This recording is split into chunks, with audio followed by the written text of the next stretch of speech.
washing session. And in this one, I'm going to be teaching you guys how to make this energetic looking ball that has this kind of flowing energy. And really, I just have no idea what I'm going to call this. So for now, we're going to call this the energy ball. And to make this, we're going to be going over how to make this node network and explaining, why I put these nodes together. So it's not just like a follow-along tutorial, but also one where hopefully you'll learn a lot about nodes. Okay, and before we get into it, I just want to go over some of the controls that, are available to you from this node network. So, for example, one very obvious thing is that I'm going to be able to control the color of this, like you saw in the demo. We're also going to be able to control stuff like the overall brightness. So here we have a shell of an energy ball, and here we have a very hyped up, very excited energy ball. We can also kind of control the distribution of this brightness, which is different from the brightness control from before. And then finally, we can control kind of like the type, maybe not that slider, but the type of noise that we want. So the scale of it, the detail of it. So here's a very popular one, and the amount of distortion. Finally, we're also going to be able to control the speed of the flow. So this is a very fast flow, and this is a more chilled out, very calm flow. Okay, so at this point, I think we should probably hop into it. I hope you're as excited as I am, although that's probably pretty unlikely. Okay, so here we have the default Blender scene. This is what it looks like, when you don't mess with the default scene, this is what you should be seeing. And we're going to go into the camera view, and instead of adding a UV sphere, which is probably what you would expect, what we're going to do instead is just subdivide this to turn this into a sphere, basically. You can either do this by going to the modifiers tab and adding a subdivision surface, or the shortcut for this is Control 1, 2, 3, 4, 5, whatever you want.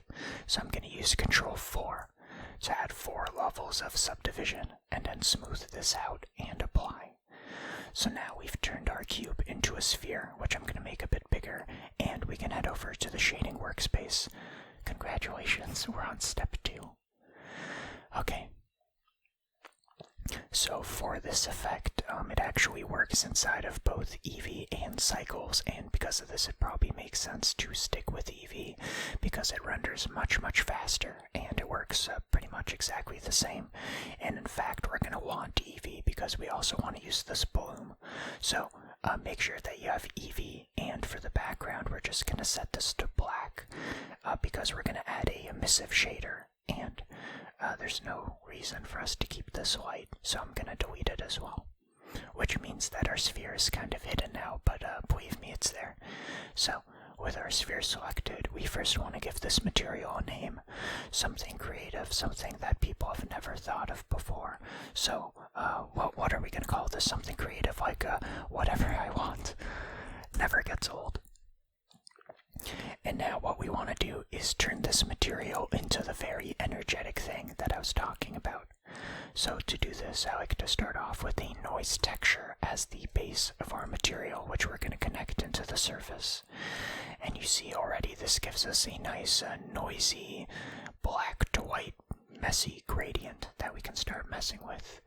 So the first thing that you might be thinking is to add the color back in. You'd probably just add in a color ramp node. And instead of going from black to white, we can use something like on the left side.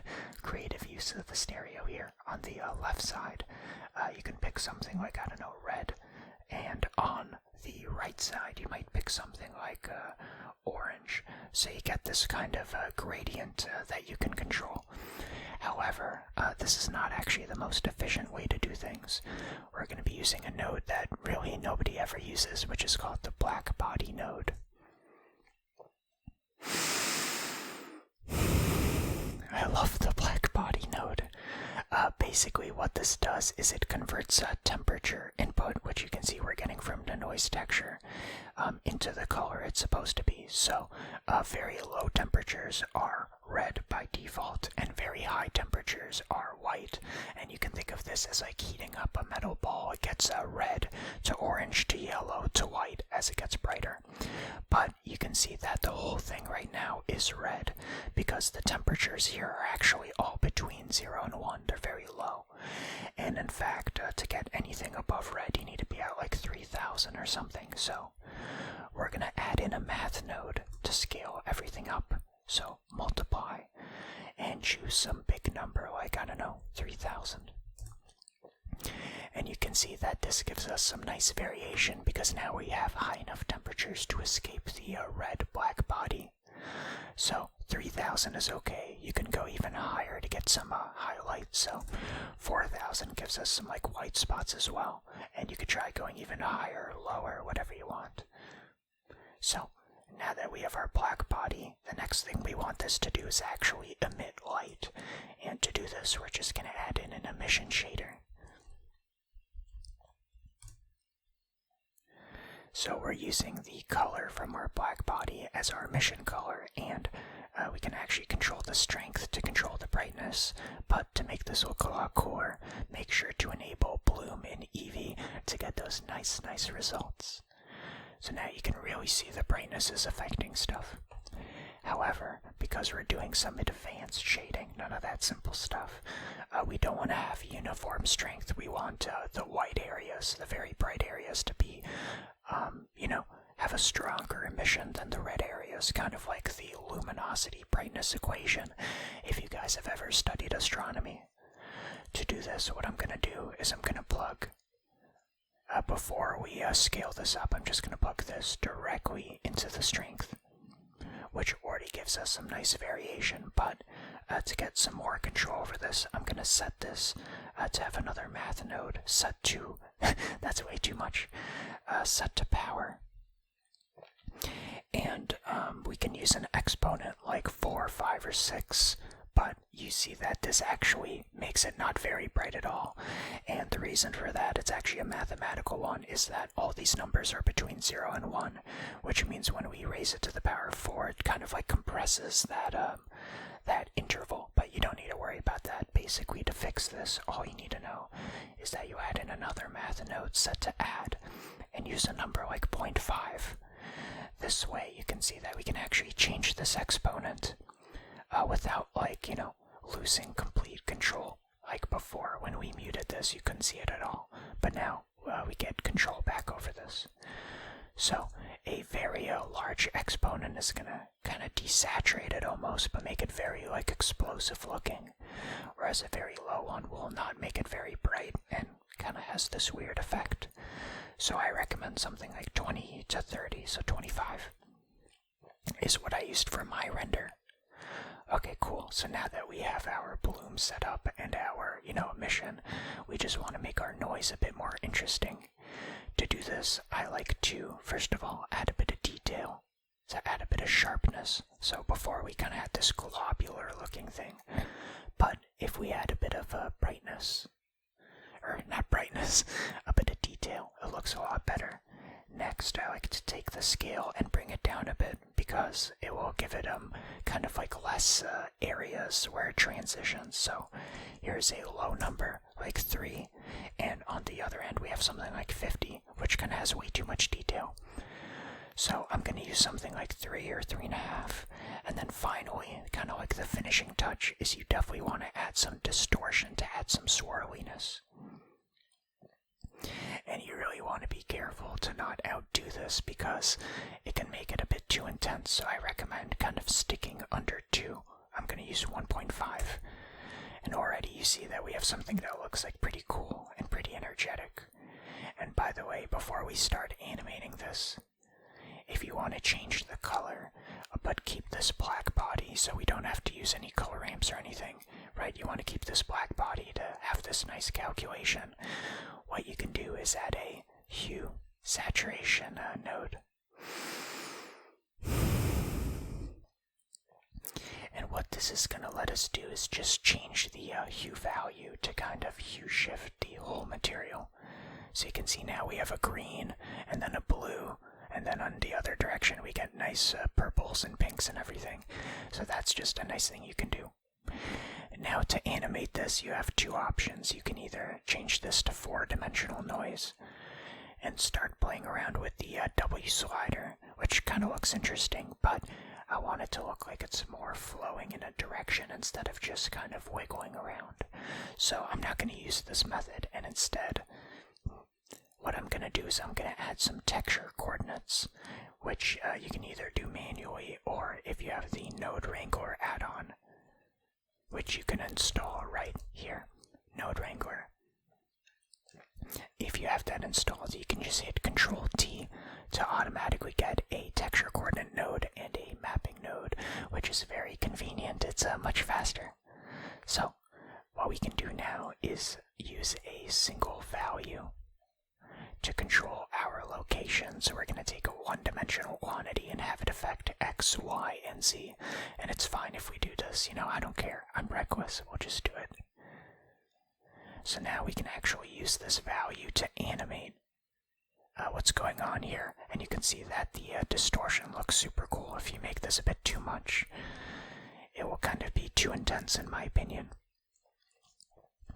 So now what we can do is we can either keyframe this to animate it, or what I think is a bit cooler is we can use drivers so that we don't have to add any keyframes. So the reason I added a timeline is we want to be able to access our current frame number, which is what we want to use as a driver. So I'm going to right click this and say copy as new driver. So we've basically created a driver with this data as our driver input, and then we're going to right click and then paste driver. What this means is that whatever current frame we're on, we're also going to have in this value node, so you can see that's updating. However, epilepsy warning, by the way, however, when we play this, it's kind of going way too fast, which is not very calm at all. So, instead, what we need to do is kind of slow this down, and a nice way to do that is by adding another math node. And I'm going to set this one to division and divide it by something like 100. So now instead of just rising very quickly like 1, 2, 3, 4, 5, it's now being divided by 100. So it's like 0.01, 0.02, 0.03, as if our time is going 100 times slower. So now you can see we have this nice controlled flow. Or you can make it even slower by increasing this number, or faster if you want the other way around. I like something like 150. Okay, cool. So now we have control over the speed of the flow and the type of noise and the brightness, in 2 different nodes. That's way too much. And we also have control of the color. So another interesting thing you can do, by the way, is take this division that we're using to animate, and you could also connect it to the hue, which means we're going to be cycling through color. That's just a cool trick. But let's just assume that you picked a color and you're happy with what it looks like and you just want to hit render. Well, it looks okay, but we can make it look even cooler. So here's what I recommend.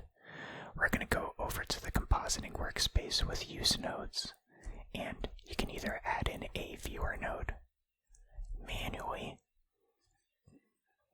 or instead what you can do instead of adding it manually and connecting it is just Control-Shift-Click if you have Node Wrangler, which again I highly recommend. It speeds everything up. And now that we have our setup of what's in our layout basically being sent to what we can see and what's going to be rendered, what we can do is in between add a lens distortion node, and we're going to set this to fit. And for our dispersion, just pick some number between 0 and 1, so like 0.2. Kind of adds this nice chromatic aberration and a nice bit of curvature to our shot, a lot of lens distortion. You can make this more intense if you want to make it feel even more energetic, like it's bending space-time itself. Or you can be very conservative with like 0.05. But I like to keep this at around 0.2. So now that we have this set up, when we hit render, you can see that it calculates our lens dispersion, which has this nice chromatic aberration, which by the way will look different depending on the color. So if instead we had something like a blue version, so let's get a blue version. to see that the chromatic aberration actually looks a bit different, because when it's separating the colors, it's going to have a lot of blue but not a lot of red, for example. That's just a cool thing to know about. So it actually depends on the color of this. But when you're happy with what you have, whatever color, whatever animation, and your lens distortion, what you can do is, instead of just rendering a frame, you just go to render, and then render animation to render all of this out instead of just, a single frame. But yeah, that's pretty much the effect. So I hope you enjoyed this tutorial, this very energetic ball-like tutorial. We can also, by the way, just duplicate this to get a similar setup. Just a thought. But anyways, I hope you enjoyed.